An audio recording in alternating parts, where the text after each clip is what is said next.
रेखा के पिता दिल्ली में किसी तरह अपने और अपने परिवार का पेट पाल रहे थे, पर एक दिन। अरे रमेश, तुम्हारी बेटी के तो समझो भाग्य ही खुल गए। वकील लड़के का रिश्ता आया है।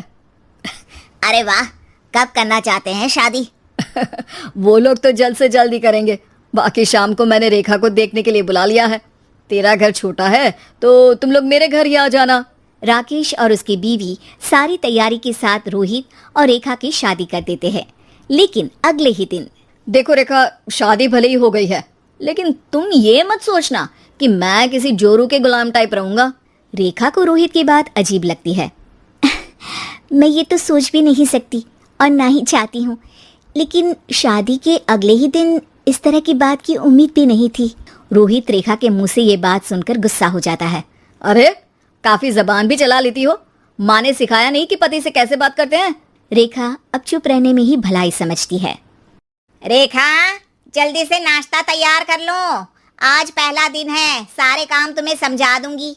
ये नौकरानी है जो तुम्हें बता देगी कि कैसे कैसे क्या करना है। फिर इसकी कल से छुट्टी है। रेखा भी ससुराल में जी जान लगाकर काम करने लगती है। खाली समय मिलता तो पति के वकालत की किताब उठाकर पढ़ने लगती। ये क्या, जब देखो तब पढ़ती रहती है। अच्छा सुन, कल पिता के घर से 20,000 रुपये लेकर आना। मेरे छोटे बेटे की फीस भरनी है। लेकिन पापा क्यों भरेंगे उसकी फीस? अरे वाह जी वाह, पापा क्यों भरेंगे? तो ये बता, हम क्यों रखेंगे तुझे यहाँ? क्यों खाना देंगे फ्री में? अरे, क्योंकि मैं बहू हूँ इस घर की। तभी वहाँ रोहित आ जाता है। अरे वाह, बड़ी जबान चला रही हो। चुपचाप माँ जो कह रही है वैसा कर, वरना सामान उठा और जा अपनी झोपड़ी में। बेचारी रेखा क्या करती, पिता के घर जाती है, उनको सारा हाल बताती है। पिता भी जैसे तैसे पैसों का इंतजाम कर बेटी को ससुराल के लिए विदा करते हैं। देखा, अब कहाँ से आए पैसे? अरे बहुत माल है तुम लोगों के पास, बस सीधी उंगली से निकालते नहीं। नहीं नहीं माँ, पापा ने अपनी मोटरसाइकिल बेचकर पैसों का इंतजाम किया है। पता नहीं अब वो ऑफिस कैसे जाएंगे। अरे वाह भाई, ये भी हम सोचे। खैर, जैसे तैसे दिन बीतते हैं। रेखा जहाँ एक प्यारे से बेटे की माँ बनती है, तो वहीं उसका वकालत की किताब में ज्ञान और गहराता जाता है। हे भगवान, बुरे फंसे। ये केस तो लगता है कि मैं हार ही जाऊंगा। देखिए, मैंने आपकी इस केस की फाइल पढ़ी थी। इस केस को जीतना बहुत ही आसान है। वाह भाई वाह, यहाँ वकालत की डिग्री लेकर भी मैं समझ नहीं पा रहा हूँ, और तुमने रोटी बनाते बनाते ही केस समझ लिया। अरे जाओ जाओ, जाकर मुन्ने को संभालो। केस मैं संभालूंगा। ए लड़की सुन, जाकर अपने बाप के यहाँ से 3 लाख लेकर आ।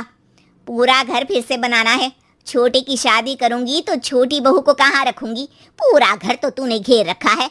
ऐसा मत बोलिए माँ जी, पापा इतना पैसा कहाँ से लाएंगे? अब तो वो रिटायर भी हो गए हैं। हाँ, तभी तो बोल रही हूँ, रिटायरमेंट के पैसे तो मिले होंगे ना। लेकिन वो अगर आपको दे देंगे तो बुढ़ापा कैसे काटेंगे?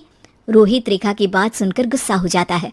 ए सुन, चल अपना सामान उठा, अपना बच्चा उठा और निकल यहाँ से। रेखा के लाख आग्रह के बाद भी रोहित और उसकी सास उसे घर में नहीं रखते। पापा, मैं तलाक चाहती हूँ। बेटा, मेरे पास वकील के पैसे नहीं है। पापा, आप मुझे वकालत करवा दीजिए, अपना केस मैं खुद लड़ूंगी। इस बार रेखा के पिता भी उसे ससुराल ना भेजकर रिटायरमेंट के पैसों से वकालत करवाते हैं। और फिर एक दिन कोर्ट के बाहर, रोहित, आज तुम अपना ही केस हार गए, वो भी उस लड़की से जिसकी तुमने कभी कदर ही नहीं की। रेखा, मुझे माफ कर दो। मैं इतनी बड़ी अमाउंट कहाँ से लाऊंगा? मैं हर महीने पैसे नहीं दे सकता तुमको। पैसे वहीं से लाना जहाँ से तुम मेरे पापा को लाने के लिए मजबूर करते थे। एक पिता अपनी बेटी की शादी उसकी खुशहाली के लिए करता है, ना कि सारी जिंदगी कर्जदार बनने के लिए। अरे, मेरे ही बेटे की किताब पढ़ पढ़कर ज्ञान बांट रही हो। वकालत की किताब तो ससुराल में ही पढ़ी थी ना। बिल्कुल, यहाँ मेरी गलती रही। जिस पैसे से मैंने इसकी शादी की थी, मुझे वो पैसे पहले इसकी पढ़ाई में लगाना चाहिए था। और आज रेखा एक जानी मानी वकील के रूप में काम कर रही है। मुझे उम्मीद है कि आपको वीडियो पसंद आया होगा। कृपया मुझे कमेंट में बताएं कि आपको वीडियो कैसा लगा। अगर आपको यह पसंद आए तो कृपया लाइक और शेयर करें। अधिक मनोरंजक वीडियो हमेशा देखने के लिए चैनल को सब्सक्राइब करना और घंटी आइकन दबाना न भूलें। धन्यवाद।